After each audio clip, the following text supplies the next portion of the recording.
ขอยกมือ10 นิ้วกราบนอบน้อมพันตาอภิวาทน้อมระลึกถึงอย่างพระอรหันตสัมมาสัมพุทธเจ้าผู้แสวงหาซึ่งประโยชน์อันยิ่งใหญ่ขอนอบน้อมอย่างพระธรรมคำสอนในศาสนานี้ที่องค์สมเด็จพระสัมมาสัมพุทธเจ้าได้ตรัสแสดงไว้ดีแล้วขอนอบน้อมระลึกถึงอย่างพระสงฆ์สาวกหมู่ใหญ่ผู้มีทิฏฐิอันหมดจดและงดงามโดยเสียงกล่าวของข้าพเจ้า และขอถวายความเคารพนอบน้อมไว้สาไปยังครูบาอาจารย์พระเถระเจ้าพระภิกษุสงฆ์สมณเณรพระสังฆาธิการสงฆ์สมณศักดิ์บัณฑิตนักปราชญ์ท่านผู้มีความรู้ทุกรูปทุกตนทุกองค์มาด้วยความเคารพและขอเจริญสุขเจริญธรรม มายังปอออกไม่ออกศรัทธาอันมีตัง โยมพ่อโยมแม่ท่านผู้ฟังที่ติดตามรับฟังธรรมะยามบ่ายทางสถานีวิทยุพระพุทธศาสนาและจริยธรรมจังหวัดเชียงใหม่96 เมกะเฮิรตซ์โดยการส่งลิงก์สัญญาณไปณอาคารสุเทพสุพรมครุประชาข้างหอพญาบางรายใจกลางเมืองเชียงใหม่แล้วส่งขึ้นอย่างวัดพระธาตุดอยสุเทพราชวรวิหาร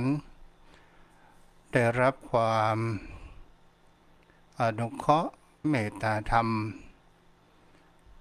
ต่างผู้อำนวยการใจดีเป่าครูบรบนามวงพรมได้รับความเมตตาธรรมอนุเคราะห์ของท่านอาจารย์พระมหาประสิทธิ์ประสาธิโกผู้อยู่เบื้องหลังผู้คอยก้าวลิงและส่งสัญญาณไปถึงยังโยมพ่อโยมแม่ท่านผู้ฟังทุกท่าน วันนี้เราก็มาอยู่พร้อมกับกันในวันที่2 เดือนมิถุนายนพุทธศักราช2568วันนี้ก็มีข่าวเด้อเมื่อก่อนที่จะเข้ารายการประมาณสักบ่ายสองปลายสัก5 นาทีก็เกิดแผ่นดินไหวศูนย์กลางมันอยู่ที่เมืองป้าวทางแม่ปัง 4.5 มิเตอร์แต่กี้ก็สะดุ้งกำสถานญาติโยมทั้งหลายมักมันขยึกก็นึกว่าบนล่างปอสวัสดิ์มาเล่นก้านี่นะอ๋อแต่กี้ทางข่าวไม่เสร็จเพิ่นได้ส่งให้ทางมือถือที่เป็นศูนย์เตือนภัยส่งข่าว เอาละโยมพ่อโยมแม่วันนี้เราก็มาอยู่กับกันก่อนที่จะเข้าสู่รายการก็มีข่าวประชาสัมพันธ์กับโยมพ่อโยมแม่ท่านผู้ฟังทุกท่านว่าประเพณีส่งน้ำองค์พระธาตุเจดีย์วัดทุ่งประเกศรีประเกศคำนั้นปีนี้ตรงในวันที่25 เดือนมิถุนายนพุทธศักราช2568สันทาญาติโยมทั้งหลายก่อนการงานนั้นการงานก็จะต้องจัดในวันตั้งแต่คืนในวันที่23คืนในวันที่24และตอนกลางวันในวันที่25การได้นิมนต์พระสงฆ์องค์ข้าเจ้าเป็นประจำทุกๆปี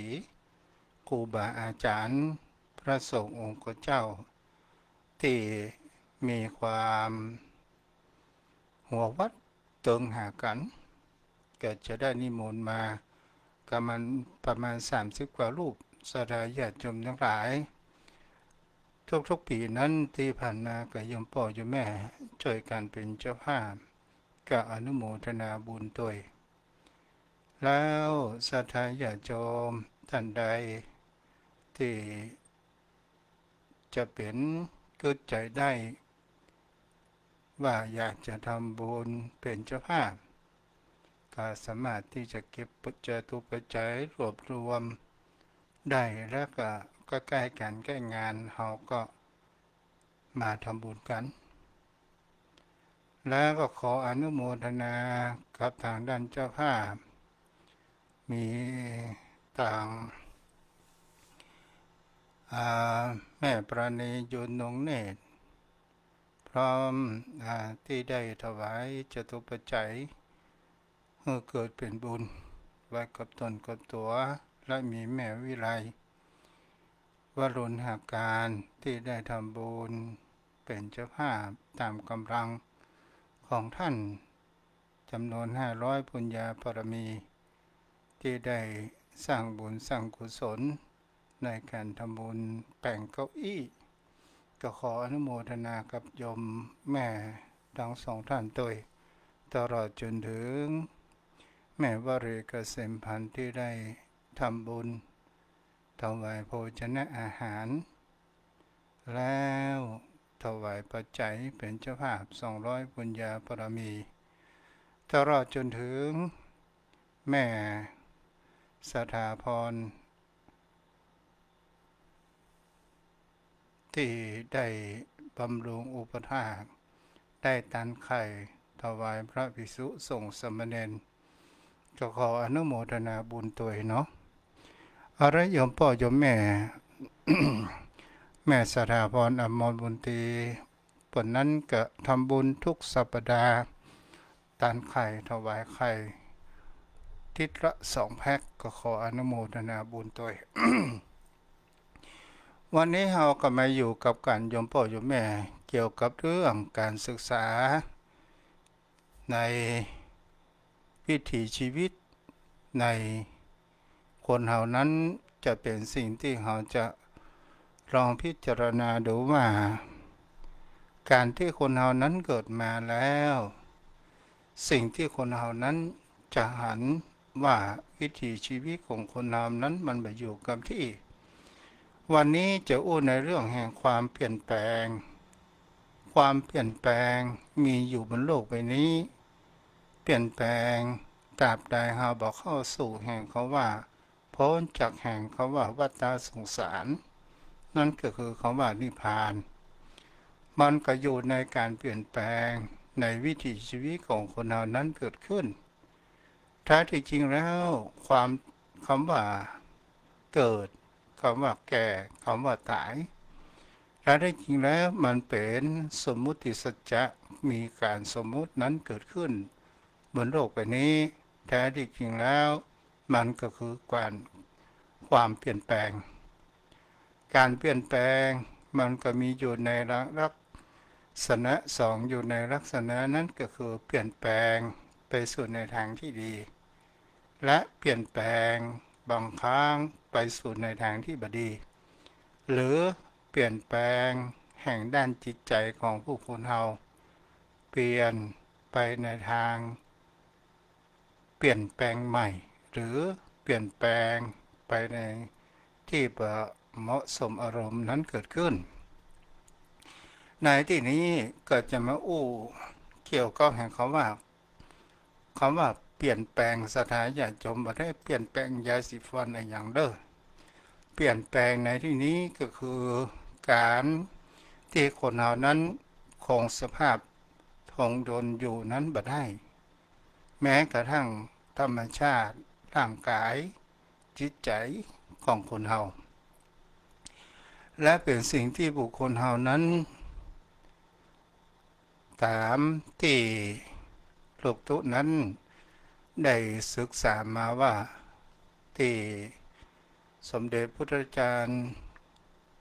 ปอประยุทธ์หรือว่าพุทธโฆษาจารย์ปอประยุทธ์เพิ่นได้แห่งเขาว่าความเปลี่ยนแปลงก็คือการย้ายจากสภาวะหนึ่งไปสู่แห่งสภาวะหนึ่งโดยที่สองสภาวะนั้นมีทั้งข้อดีโดยกันและมีข้อเสียด้วยกันหมายถึงบางกรณีนั้นเปลี่ยนแปลงจากสภาวะที่ดีไปสู่ภาวะที่บดี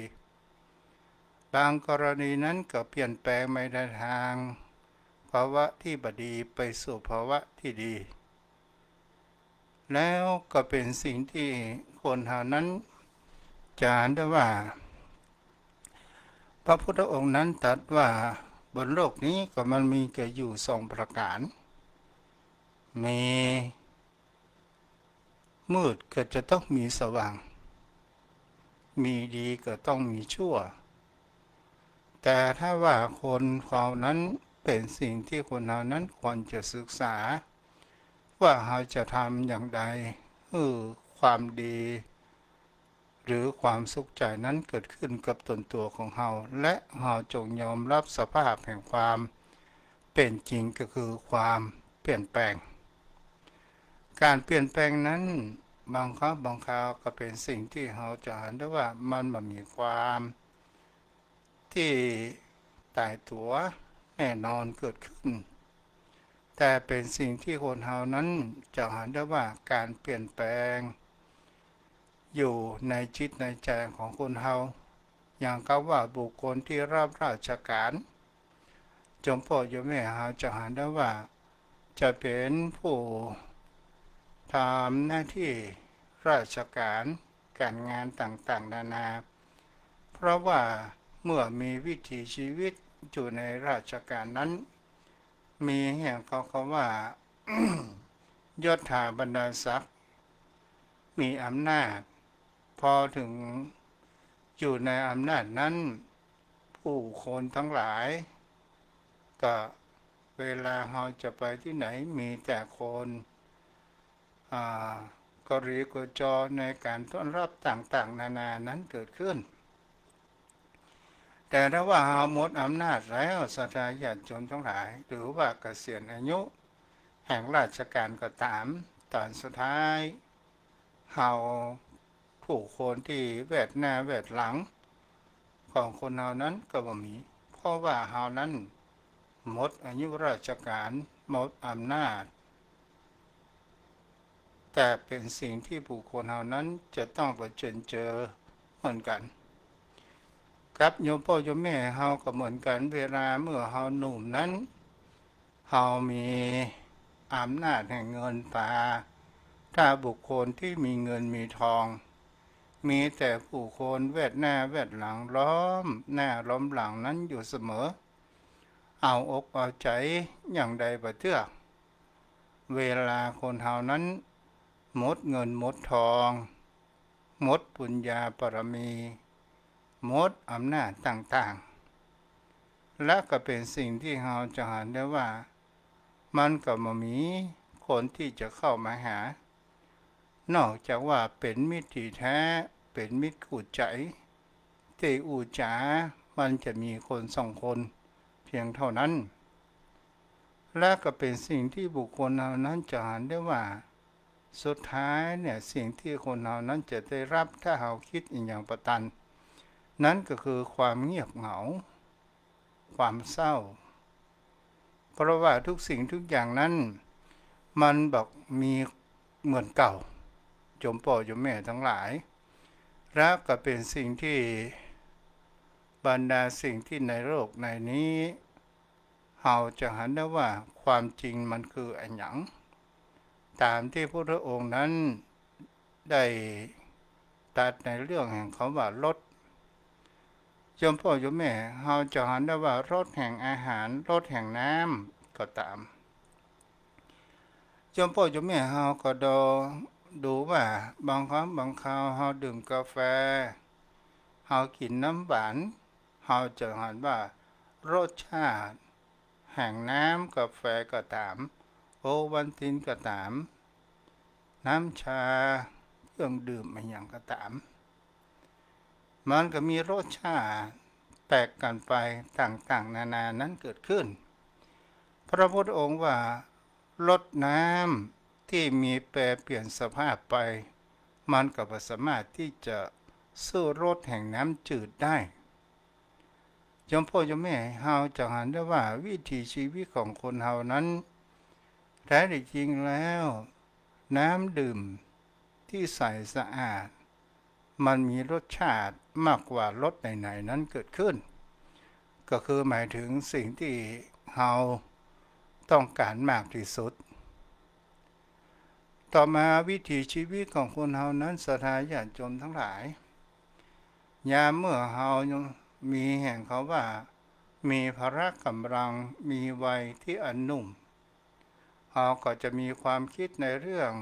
ทำมาหากินสู้ชีวิตอยู่บนโลกแห่งความเป็นจริงแล้วจิตใจของบุคคลเฮานั้นแห่งความเป็นจริงที่เฮากว่าเฮาจะได้เงินมาเฮาก็จะต้องมีแห่งคำว่าปัญญานี้ก็คือเป็นปัญญาที่ทำสัมมาอาชีพทำให้เฮานั้นมีเงินมีทองมาจนเจือครอบครัวของคนเฮาแล้วปัญญาสิ่งที่เฮาจะหันแห่งคำว่าวิถีชีวิตคนเฮาต้องการที่สุดนั้นก็คือความปลดโปร่งและความอิสระต่างๆนานานั้นเกิดขึ้นในการดำเนินชีวิตของคนเฮาโยมพ่อโยมแม่ท่านผู้ฟังทั้งหลายในแห่งความเป็นจริงที่เป็นอยู่มีชีวิตที่คนเราต้องการมากที่สุดก็คือความอิสระแห่งจิตใจในวิถีชีวิตของคนเราก็จะต้องมีแห่งความสัมพันธ์กับผู้คนอื่นเวลาคนเรานั้นร่วงโรยไปสู่ยามแก่ชราเกิดขึ้นสิ่งที่คนเราต้องการมากที่สุดนั้นก็คือความอิสระแห่งจิตใจความสงบความโปร่งแห่งจิตใจความเบาความที่คนเรานั้นอยู่ที่โล่งๆเงียบๆและมีจิตใจนั้นมีความสงบอันนี้ก็คือเป็นสิ่งที่คนเรานั้นต้องการมากที่สุดนั้นเกิดขึ้นโยมพ่อโยมแม่ แล้วเราก็มาดูแห่งเขาว่ามองไปข้างหน้าสู่จุดหมายสูงกว่าที่รออยู่ชีวิตของคนเรามีอย่างพ้องที่เรานั้นสามารถประสบและก็ควรที่จะได้แห่งการประสบนั้นเกิดขึ้นนั่นก็คือความพูดคำว่าบรรลุเป้าหมายที่เราต้องถ่ายไว้หรือว่าในสิ่งที่คนเรานั้นได้ทำให้กับประเทศชาติก่อให้เกิดผลประโยชน์ต่างๆนานาชีวิตของคนเรานี่ยอมพ่อยอมแม่แต่ละชีวิตนั้นก็ย่อมมีแห่งที่จะก้าวไปมามีวันที่จะถอยกลับคืนมาเหมือนดังพระพุทธองค์นั้นได้ตรัสว่าจุดหมายประโยชน์ของชีวิตที่จะได้มีหลายอย่างได้อ่านด้วยกันอยู่ประมาณสัก3 จันทร์เอาละโยมพ่อโยมแม่ในที่นี้จะ สู่ในตัวแห่งประโยชน์ที่พระองค์ได้ตรัสแสดงไว้ว่าประโยชน์นั้นมันมีอยู่3ขั้นตอนด้วยกันประโยชน์ที่1ประโยชน์ที่ตามองหันประโยชน์ที่2เป็นสิ่งที่ตามองไม่เห็นประโยชน์ที่3สิ่งที่คนเราต้องการนั้นก็คือความอิสระแห่งจิต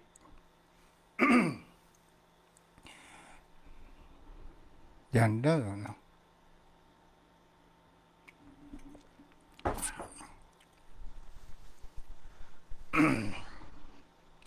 โยมพ่อโยมแม่ท่านผู้ฟังประโยชน์สิ่ง ที่คนเฮานั้นยามเมื่อมีชีวิตอยู่เนี่ยเฮาต้องการมากที่สุดประโยชน์ที่ตามองหันประการแรกนั้นก็คือทรัพย์สินเงินทองทำไมคนเฮาต้องการทรัพย์สินเงินทองก็ที่เฮาจะได้พึ่งความเป็นอยู่เพื่อที่เฮาจะได้ใช้ใจสอยในทางด้านจับจ่ายซื้อของแลกเปลี่ยนต่างๆนานานั้นเกิดขึ้นกว่าที่คนเราจะได้เงินมานั้นมันก็จะต้องลงทุนลงแรงในการศึกษาในการเรียนรู้เพื่อที่เราจะได้ปัญญาข้างต้นนั้นก็คือสุตตปัญญาเมื่อเรามีปัญญาเมื่อเรามีการศึกษาเราก็สามารถที่จะเรียนรู้ทางด้านใดด้านหนึ่งอย่างแห่งความอิสระเกิดขึ้นและเราประกอบไปสัมมาอาชีพแล้วก็เกิดเราทำงานเพื่ออย่างเล่าก็เพื่อที่เราจะได้ประโยชน์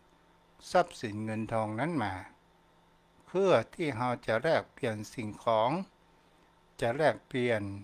ซื้อที่ซื้อหนซื้อบ้านซื้อจองตลอดจนถึงมีชีวิตที่ครอบครัวและมีความอบอุ่นถ้าเป็นโสดอยู่ก็เพื่อพ่อเพื่อแม่ต่อมาศรัทธาญาติโยมทั้งหลายสิ่งที่คนเราต้องการแห่งประการหนึ่งนั้นก็คือการยอมรับยอมรับในตนตัวของเราในสังคมก็คืออย่างเล่าก็คือตำแหน่งฐานะเกียรติยศต่างๆนานานั้นเกิดขึ้นสิ่งที่คนเราต้องการแห่งประการหนึ่งนั้นก็คือคำว่าร่างกายแข็งแรงนั่นก็คือคำว่าสุขภาพดีเป็นคุณสมบัติเบื้องต้นที่คนเรานั้นควรอยากจะได้อยากจะมีเพราะว่าการที่เรามามีโรคภัยไข้เจ็บถือว่าเป็นลาภอันประเสริฐโลคยาปมาราภาเป็นลาภอันประเสริฐเป็นเช่นลาภงัวลาภควายเด้อ เป็นลาภอันประเสริฐก็หมายถึงก็ว่าถ้าคนเราบ่มีโรคภัยไข้เจ็บมาเบียดเบียนเราสามารถที่จะทำมาหากินได้สะดวกสบายนั้นเกิดขึ้นแต่ถ้าว่าคนเรานั้นถ้าเรามีโรคภัยไข้เจ็บมาเบียดเบียนเราก็ไม่สามารถที่จะทำมาหากินเพื่อเกิดแห่งความคล่องตัวนั้นได้นี่ก็เป็นสิ่งที่คนเรานั้นอยากจะได้ในประโยชน์เบื้องต้นที่ตาหันแทนประการหนึ่งศรัทธาญาติโยมทั้งหลายโยมพ่อโยมแม่เมื่อตอนเวลาเราเป็นหนุ่มเป็นสาวก็ตามเมื่อเราเป็นโสดเราจะหันได้ว่าสิ่งที่คนเราต้องการมากที่สุดก็คือครอบครัวที่มีความอบอุ่นครอบครัวที่ดีและมีความสุขเราวาดฝันไปต่างๆนานาศรัทธาญาติโยมทั้งหลายและบางครั้งบางคราวมันก็ประสมดังใจที่เราหวังและสิ่งที่บางครั้งบางคราวมันก็อยู่ที่เราสร้างถ้าเราอยากจะสร้างครอบครัวที่มีความสุขเราก็ย่อมทำเป็นตัวอย่างและมีแห่งคำว่าเสียสละนั้นเกิดขึ้นเราจะได้สิ่งที่เป็นความสุขนั้นติดตามมาโยมพ่อโยมแม่ท่านผู้ฟังทั้งหลายนี่คือเป็นประโยชน์ที่ตาหันและสัมผัสได้เราจะหันได้ว่าประโยชน์ที่ตาหันนี่กว่ามันจะได้มานั้นมันก็เกิดแห่งความดิ้นรนและขวนขวายว้าวุ่นไปด้วยปัญหาต่างๆนานานั้นเกิดขึ้นบางครั้งบางคราวก็เป็นตัวนำพามาแห่งความคิดมากปัญหารุมเร้าแห่งจิตใจทำให้จิตใจของเรานั้นมีการขุ่นมัวมีการอาฆาตพยาบาทเกิดขึ้น เนี่ยแหละเป็นสิ่งที่คนเราจะหันได้ว่าประโยชน์เบื้องต้นเป็นประโยชน์ที่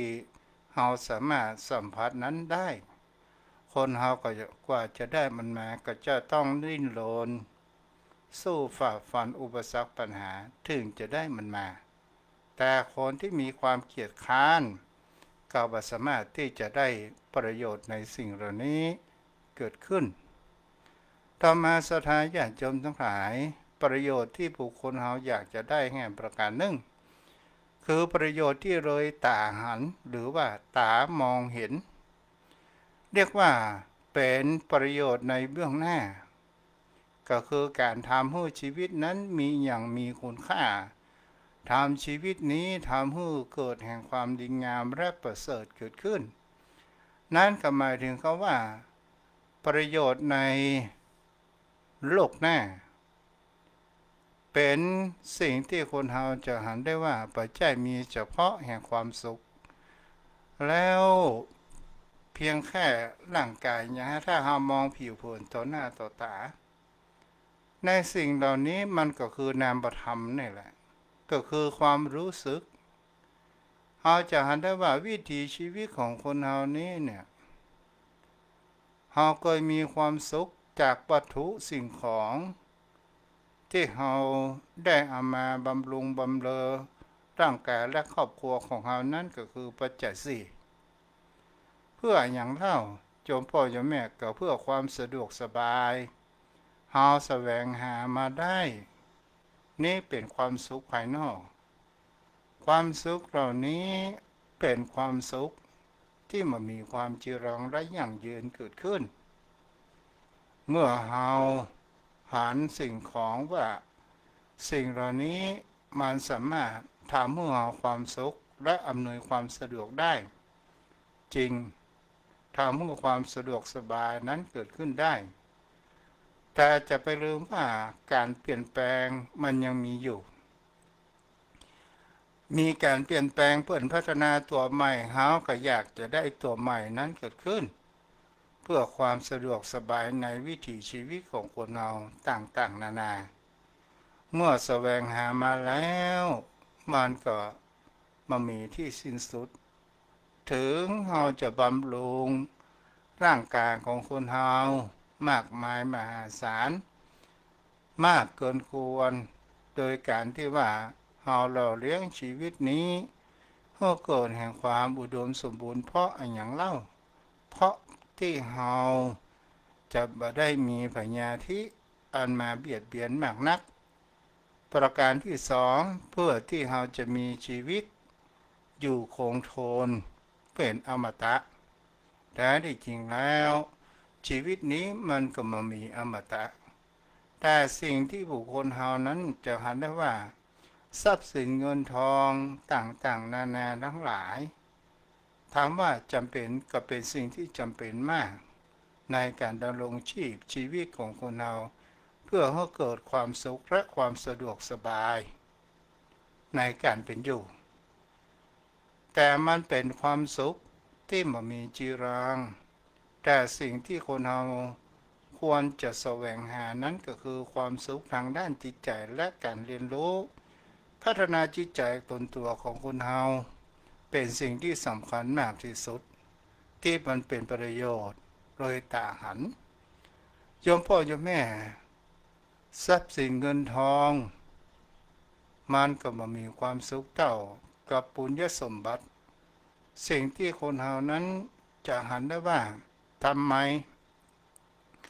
เราจะต้องทำบุญทำไมเราจะต้องพัฒนาจิตใจตนตัวของเราให้เกิดมีการพัฒนาและแสวงหาสิ่งที่ดีๆให้กับจิตกับใจของตนตัวของเรานั้นพ่องเพราะว่าจิตใจของคนเรานั้นศรัทธาญาติโยมทั้งหลายอาหารที่จะทำให้จิตใจยังมีความสุขนั้นก็คือการที่เราปล่อยวางแห่งความโกรธโลภหลงนั้นลงได้พ่องและเราบ่ยึดมั่นในวัตถุสมบัตินั้นมากเกินไปเราบ่ยึดมั่นในตัวบุคคลนั้นมากเกินไป เฮายึดอย่างพระธรรมคำสอนของพระพุทธองค์แนวทางที่จะทำให้เฮานั้นปล่อยวางเกิดขึ้นถ้าเฮาลองคิดดีๆและเฮาหมั่นศึกษาเฮาจะทำอย่างใดให้เฮามีความสุขโยมพ่อโยมแม่เฮาก็ลองไหว้พระสวดมนต์และเฮาแผ่เมตตาและเฮาทำสมาธิอันนั้นแหละเฮาจะเห็นได้ว่าเกิดแห่งความสุขเกิดขึ้นแต่ทุกสิ่งทุกอย่างที่เฮาทำนั้นเฮาจะไปหวังว่าจะหวังได้สิ่งนั้นสิ่งนี้จะหวังได้นิพพานจะหวังได้ความสุขจะหวังเพราะว่าความหวังก็คือความยึดมั่นถ้าเฮาบ่หวังมันจะเกิดขึ้นตามธรรมชาติของมันเองเกิดขึ้นที่คนเฮานั้นว่าหวังมากทุกมากอย่างเมื่อแต่ว่าโยมพ่อโยมแม่บางท่านบางคนก็มีหวังมากก็ทุกข์มากถ้าเฮาบ่หวังเสียเลยล่ะมันก็บ่มีความทุกข์อย่างเกิดขึ้นนี่ก็เป็นสิ่งที่บุคคลเหล่านั้นบางครั้งบางคราวโยมพ่อโยมแม่ในข่าวจะเป็นข่าวของพระสงฆ์องค์เจ้าก็ตามเพราะอย่างคนเฮามันถึงมีความทุกข์มากก็เพราะว่าความยึดมั่นถือมั่นในตัวบุคคลมันเลยเกิดแห่งคำว่าเฮาจะไปเริ่มคิดว่าตัวบุคคลนั้นตราบใดที่เฮาบ่สิ้นลมหายใจมีชีวิตอยู่เขาสามารถที่จะทำความชั่วและความดีนั้นได้อยู่สิ่งที่บุคคลเฮานั้นบางครั้งบางคราวคนเฮาทำแล้วจะหวังให้มากจะไปยึดให้มากยึดมากมันก็เป็นทุกข์มากเฮาจงยึดแห่งพระธรรมคำสอนของพระพุทธองค์เอามาสอนจิตสอนใจตนตัวของเฮาและดูแลจิตใจตนตัวของเฮามามีภัยดูแลจิตใจเฮาเต้ากับตัวของเฮาอย่างที่เฮาจะดูแลจิตใจของเฮานั้นก็คือทำคำสอนของพระพุทธองค์เรียกว่าอัปปมาณธรรมธรรมที่มันมีความประมาทนั่นก็คือสติสัพพัญญะหิริโอตตัปปะต่างๆนานาเหล่านี้ก็จะทำให้จิตใจของคนเรานั้นปล่อยวางและเราก็จะมีการเจริญเติบโตนั้นใหญ่ขึ้นสิ่งที่เป็นกุศลสิ่งที่เป็นบุญเพราะอย่างเล่าเราทำเพื่อที่เรานั้นจะได้พึ่งอาศัยเจ้าพ่อเจ้าแม่เราหาเงินหาทองทรัพย์สินภายนอกนั้นเราหามาเพื่อที่เราจะได้พึ่งพาอาศัยทรัพย์สินเหล่านั้นให้ความสะดวกสบายเกิดขึ้นแต่จิตใจของคนเรานั้นก็จะต้องพึ่งแห่งเขาว่าบุญกุศลก็คือกุศลที่จะมีทานศีลภาวนาแล้วเราจะได้พึ่งพาเมื่อเรา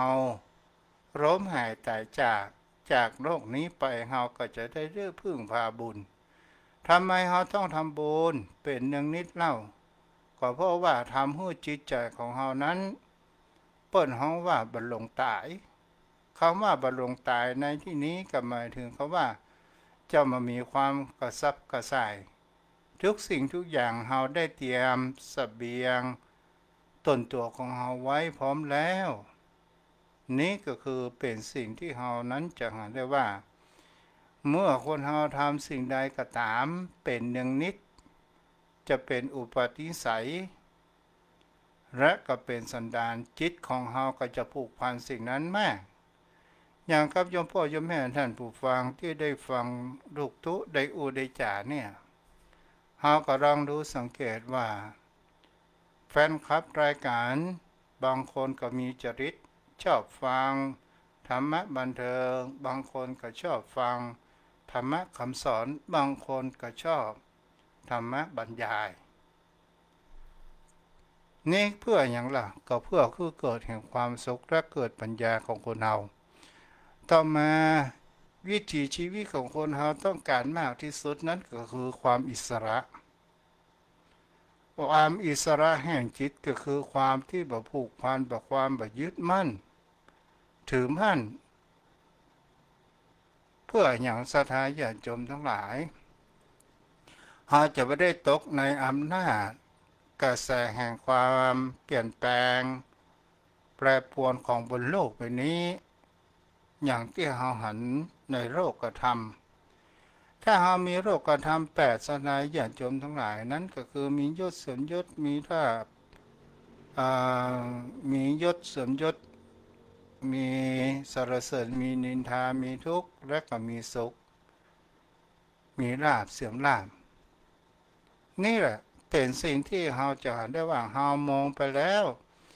บนโลกใบนี้มันตกอยู่ในกฎไตรลักษณ์ทั้งนั้นบอกว่าเป็นสิ่งใดก็ตามจะเป็นว่าขันธ์ห้าก็ตามจะเป็นสิ่งใดก็ตามร่างกายของคนเฮาก็ตามมันจึงบ่มีคำว่าเที่ยงบ่มีคำว่าเป็นอมตะแล้วคนเฮานี่บางครั้งบางครามันก็ไปมัวไปหลงไหลและเฮาหลงไปยึดว่าเป็นตนตัวของเฮาแท้ที่จริงแล้วมันก็เป็นเพียงแค่ธรรมชาติและตอนสุดท้ายมันก็เป็นเพียงแค่สิ่งที่สมมุติ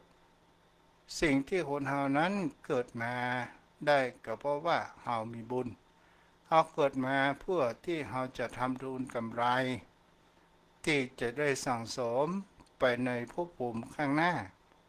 เพื่อที่จะให้หลุดพ้นแห่งคำว่าวัฏสงสารนี้เองโยมพ่อโยมแม่ความอิสระแห่งจิตนี้หมายถึงอย่างใดก็หมายถึงเขาว่าบ่ยึดมั่นในสิ่งทั้งปวงจะเป็นความดีจะเป็นความหวังจะเป็นสิ่งที่สรรเสริญจะเป็นคำทรัพย์สินมรดกต่างๆนานาทั้งหลาย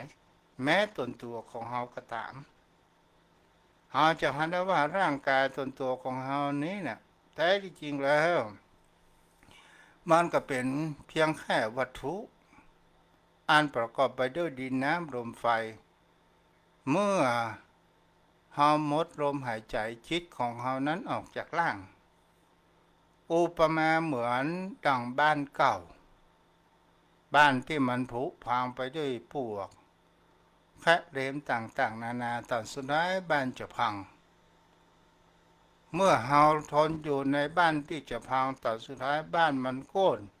ใส่ตนตัวของเฮาก็ถือว่าเฮานั้นก็มามีชีวิตรอดแต่ถ้าว่าเฮาอยากจะมีชีวิตรอดเฮาก็จะต้องออกจากบ้านนั้นและไปอาศัยบ้านใหม่จิตของคนเฮาก็ตามโยมพ่อโยมแม่ร่างกายนี้อุปมาเหมือนดังบ้านแล้วไอ้อย่างเป็นพวกแค่เลมก็คือพญาธิมันแค่เลมและมันมีการเปลี่ยนแปลงไปตามดินฟ้าอากาศเหมือนบ้านที่โดนพายุโดนแดดโดนฝนโดนร้อนต่างๆนานามันก็กัดก่อนกันไปในประการเช่นนั้นนี้ก็เป็นสิ่งที่เราจะนะว่าจิตใจของคนเราถ้าเราศึกษาแล้วก็คือการที่ว่าเราอยากจะให้จิตของเรานั้นมีอิสระก็คือคลายแห่งความยึดมั่นถือมั่นลงไปได้และเราจะหันแห่งความเป็นจริงถ้าเราทำได้ก็ถือว่าเราจะหันแห่งสัจธรรมโยมพ่อโยมแม่ท่านผู้ฟังวันนี้ก็คงเอาไว้เพียงเท่าอี้เนาะวันนี้มีผู้ฟังที่รับฟังทางติดตามทางรับชมรับฟังทางเฟซบุ๊กก็มีแม่ประณียุนดวงเนตรพ่อนานอินสมแม่ครูธัญญาพ่อนานกำพลคุณโยมจันจรัตน์เนาะที่ได้รับฟัง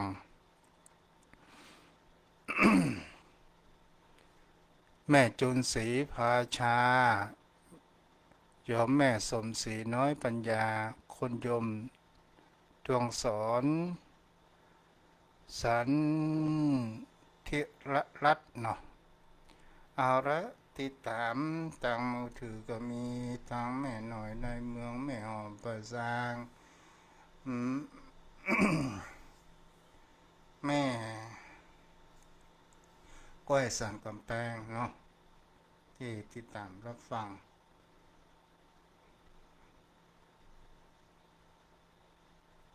อ้าวใครจะอ๋อยังมีเวลาอยู่เนาะ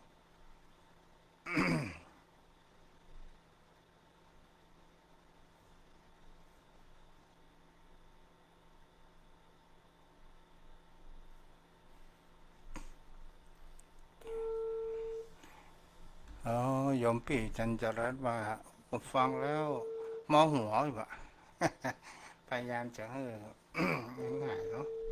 เป็นยังดีแล้วบอกมาครับขอ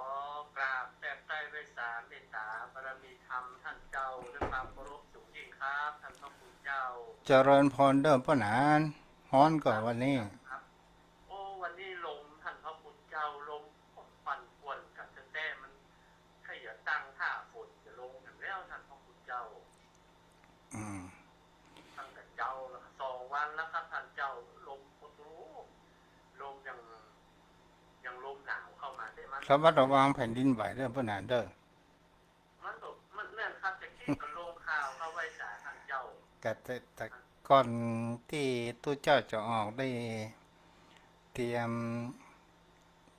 ต่างรายการพอโพดรูปโพดอะไรอย่างที่ตู้เจ้านั่งน่ะก็ลึกกโอ้เพราะว่ามันสูตรกลางอยู่ที่ไม่ปักเลยครับำเจ้าแม่ละเปล่าครับไม่สารเจ้ามันก็4.5บ่ได้เนาะ4.5แต่ว่ามันอยู่เลิกก็ว่าอยู่ตื้นนะครับถ้าอยู่ตื้นก็เสียหายนักเหมือนกันนะครับอันนี้เขาก็หมว่าที่ตามฟังข่าวเด้อโอ้ยมปีนาชากาแฟกับแม่เอาวันนี้มีอย่างพ่องปะหนานโอ้ท่านพระคุณเจ้าก็ได้สาระแก่นสารสิ่งใดก็ตามที่มันเกิดขึ้นจากธรรมชาติมันก็เป็นเรื่องของธรรมชาติเองมันบางครั้งมันเป็นสิ่งที่เราแก้ไขมาได้ต้องเป็นไปจากธรรมชาติแต่เราไปยึดมั่นถือมั่นเองว่าเป็นตัวเป็นตนจะตั้งอยู่ได้เมินนานแท้ที่จริงแล้วธรรมชาติเป็นกากำหนดขึ้นมาท่านพระคุณเจ้าถ้าว่าเฮาบ่มีสมมุติสัจจะเกิดขึ้นเฮาก็บ่ฮู้จะอู้กันอย่างใดและจะสื่อสารกันอย่างใดเนาะครับมันเหมือนเดียวกันหมดท่านพระคุณเจ้ามันต้องสมมติสิ่งนี้คือเรียกว่าอย่างนี้สิ่งนี้เรียกว่าอย่างนี้มนุษย์ก็เหมือนกันครับบางค่ามันหมู่บ้านเดียวกันชุมเชียงเดียวกันมันชื่อเหมือนกันก็ต้องมีสร้อยตั้งหลังสร้อยก็เอาสร้อยดีๆงามๆเพื่อนๆห้องได้มองได้ถูกต้องแบบเข้าใจคือคนนั้นไอ้แก้วใดไอ้แก้วเศรษฐีนะกายยังน่าฟังหน่อยแสดงเอาสร้อยเปิดก็ดีบางงามก็ฟังขวดนะครับเจ้าแล้วก็เป็นสิ่งที่เฮาจะเห็นได้ว่าแท้ที่จริงความตายมันก็บ่ใช่มีมันก็คือการเปลี่ยนแปลงครับเนาะมันเปลี่ยนสถานภาพท่านพระคุณเจ้าเจ้ามันตายมันก็คือสิ้นไปในสถานภาพอย่างหนึ่งแล้วมันก็มาเวียนเกิดเวียนอย่างแห่งมันก็ซับเปลี่ยนเวียนกันไปครับมันไม่ได้บรรลุมันไม่ได้สิ่งอรหันตามันก็ต้องเวียนว่ายตายเกิดกันไปเพียงแต่ว่าเราจับมาได้แล้วท่านเจ้าเนาะเจ้าเราเกิดมาแต่ภพแต่ชาตินั้นเป็นอย่างพ่องเราจับมาได้เองที่จริงวงจรชีวิตของมนุษย์ผมก็ว่าสั้นนะท่านพระคุณเจ้ามันมันอยู่กับประมาณสัก70-80นะครับขแต่ในนาดช่วงบ้านปขลายนาด70-80บางคนเฮาก็หันได้ว่าโอ้กายไม่ว่าปานนั้นมันก็เป็นเหมือนดังท่านเจ้าว่าครับมันเลี้ยงสังขารคาบเน่าตัวเก่าอ่ะโอ้วันนี้เอาอย่างมากินแล้ววันไหนตั้ง3 คาบไม่เจ้าแหมไม่ตอนแหมไม่แรงเนี่ยแม่นำซ้ำก็ต้องไปซ้อว่าอาหารกินมาเลี้ยงชีวิตสังขารของเรามันเป็นโรคภัยไข้เจ็บแหมมันก็เกิดความเสี่ยงแทงเกิดความทุกขเวทนาทนได้ยากเนี่ยพูดไปแล้วมันก็เลี้ยงสังขารข้ามเน่าตัวเก่าไปเพื่อมันหมดไปสิ้นไปนะท่านพระคุณเจ้าตราบใดที่มันยังไม่ได้บรรลุไม่ได้ถึงที่สุดนะท่านเจ้าครับเจ้าถ้าว่าสมมุติว่าธรรมชาติสร้าง ผู้คนมาเป็นอมตะนี่เนาะไว้เพราะนั้นว่าใน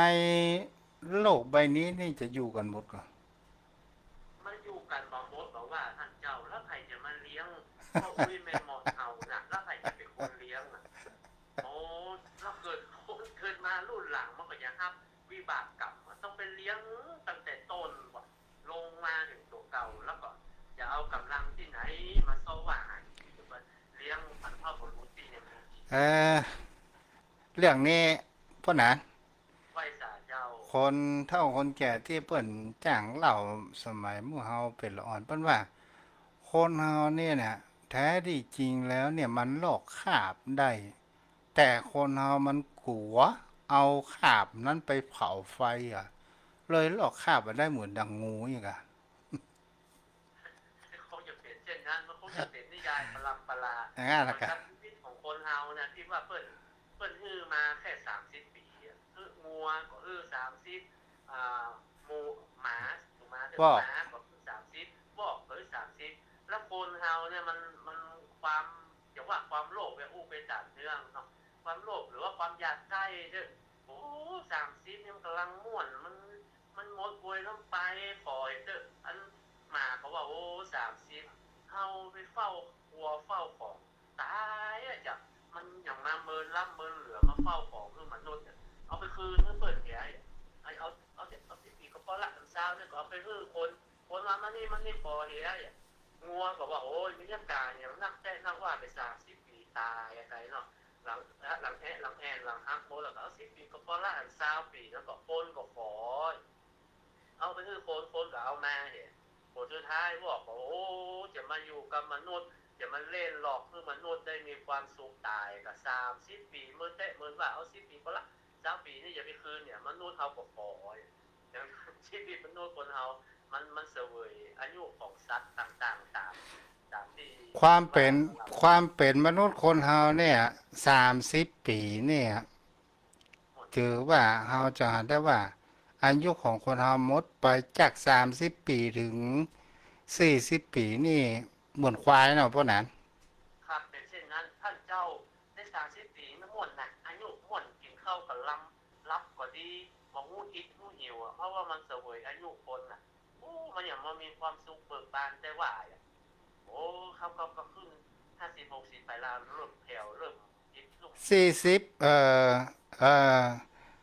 30ถึง50อ่ะ50ไปจนถึง70นี่เป็นอายุว่าหยังอ่ะเอ่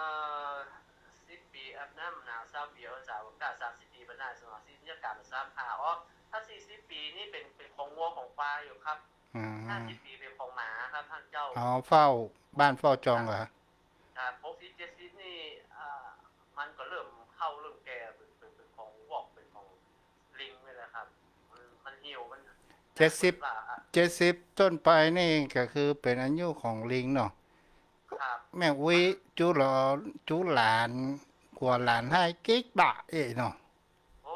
ท่านเจ้าคนเฮานะเอาเฮาเนี่ยเป็นต้นแบบนะให้หัวมันให้และแห่งอย่างหนึ่งมันเท่ามันหิวไปมันเส้าหาที่งามจึงบ่ได้นะท่านเจ้าหัวก็ล้านเนี่ยเขี้ยวก็บ่มีเวลาไข้หัวโอ้เป็นน้ำหูน้ำตาเป็นมันมันเป็นวัยชราเนี่ยนิ้วหนังก็เหี่ยวยานเตี้ยวก็ลังกอง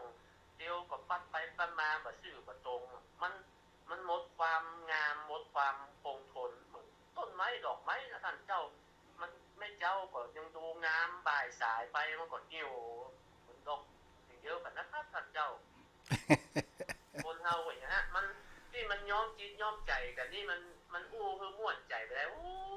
ยังอยู่คงเดิมอยู่น้อยอย่ามาแข็งแรงยังงามอยู่น้อย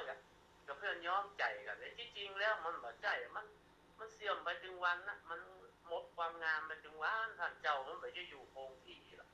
มันเป็นไปไม่เป็นสามีภรรยาคู่กำลังใจกันมาได้เพราะยังแข็งแรงอยู่น้อยังมีสุขภาพดีทั้งเจ้าที่มันโรยลาแล้วท่านเจ้าครับอนุโมทนาเด้อพ่อหนานครับกราบไหว้สาท่านเจ้าด้วยความเคารพอย่างสูงยิ่งครับคือน้ำธรรมคำสอนเป็นคติท้าหอนส่งอกส่งใจนะครับยึดมั่นถึงมั่นในตัวตนของเฮานะครับเอาความดีเป็นที่ตั้งสร้างคุณงามความดีไว้โด คือกับตนกับตัวนะครับท่านญาติธรรมกัลยาณมิตรกัลยาณธรรมทุกท่านได้ฟังน้ำฟังธรรมด้วยกันโดยมีจิตใจเบิกบานได้มีจิตใจที่จุ่มจื่นไปกับน้ำธรรมคำสอนเหมือนกันพร้อมๆกันนะครับขอบพระคุณครับสวัสดีครัอนุบโมทนาเด้อใครจะโทรมาตอนนี้ก็มีเวลาอยู่7 นาที0631639950 0631639950โทรเข้ามาได้เด้อ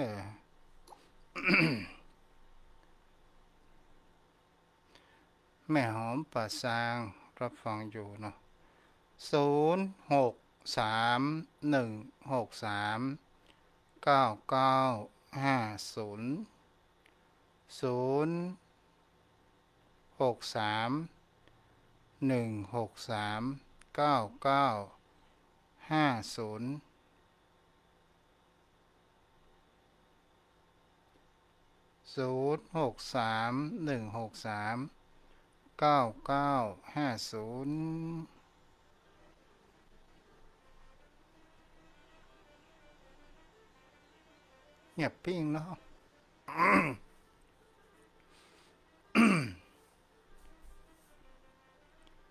0631639950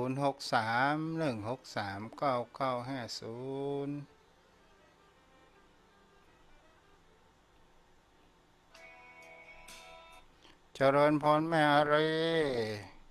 พระอาจารย์จ้าโยมข้างนอกกลับมาทางพระอาจารย์อยู่ทำอยู่จ้าเป็นกำลังใจให้นะครับอาจารย์จ้าคุณรักษาแม่อาลีสาธุค่ะอาจารย์จ้า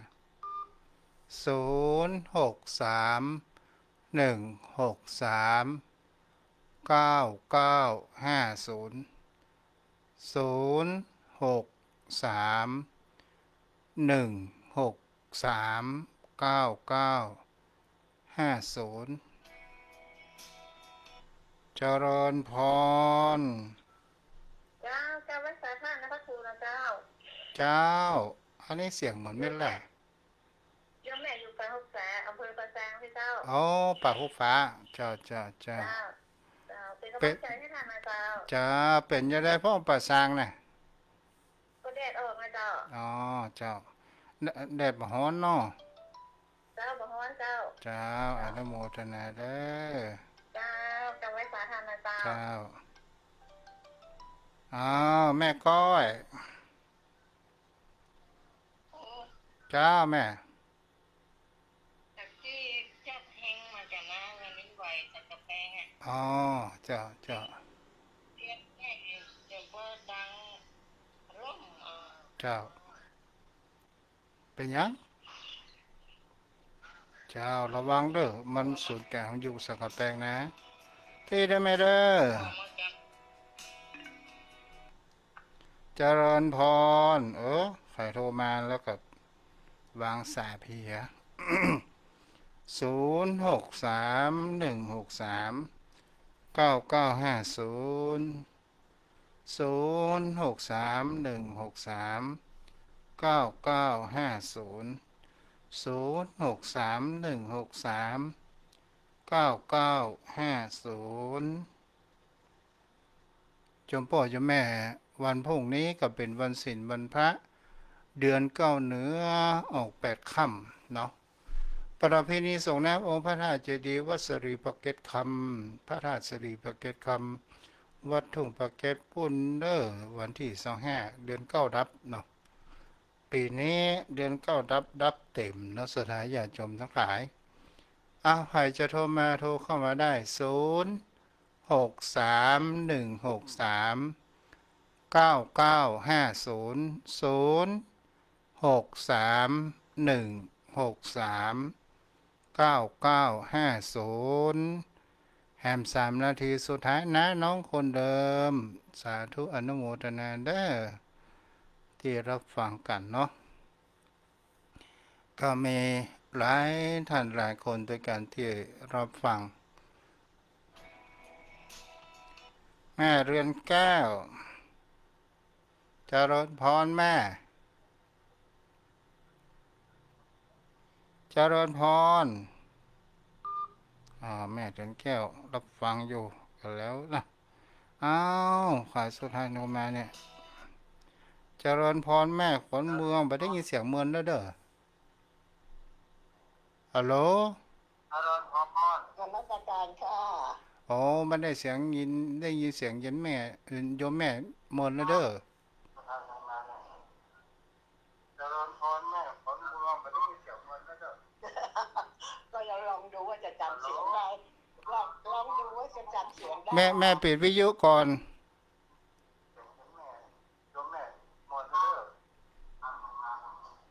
จ้าบุญรักษานะแม่เพราะว่าแม่ไม่ได้ปิดวิทยุมันกล้อง เอาละโยมพ่อโยมแม่ท่านผู้ฟังวันพรุ่งนี้ก็มาอยู่กันใหม่วันนี้ไว้เพียงเท่านี้เด้ออายุวันโนสุขังพลัง